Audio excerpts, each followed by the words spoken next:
LPG సిలిండర్ల black మార్కెటింగ్ను నివారించేందుకు కేంద్రం కీలక నిర్ణయం తీసుకుంది.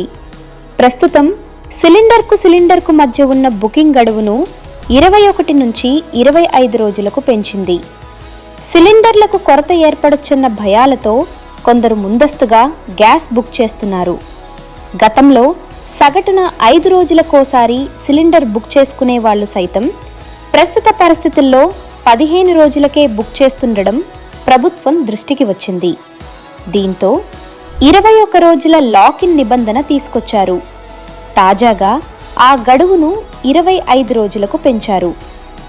ఇళ్లలో వినియోగించే వంట గ్యాస్ సిలిండర్పై కేంద్రం ఇటీవల ₹60 భారం మోపింది. వాణిజ్య సిలిండర్లపై ₹114.5 పెంచింది.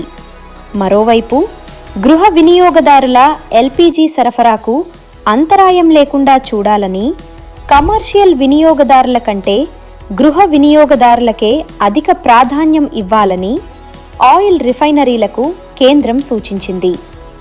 ఎల్పీజీ విక్రయానికి అల్జీరియా, ఆస్ట్రేలియా, కెనడా, నార్వే వంటి దేశాలు ముందుకొచ్చాయని ప్రభుత్వ వర్గాలు తెలిపాయి. అంతర్జాతీయంగా చమురు ధరలు పెరిగినప్పటికీ ఇప్పటికిప్పుడు పెట్రోల్, డీజిల్ ధరలు పెంచే అవకాశం లేదని పేర్కొన్నాయి. ప్రస్తుతానికి దేశంలో సరిపడా పెట్రోల్, డీజిల్, ఏటీఎఫ్ నిల్వలు ఉన్నాయని వెల్లడించాయి.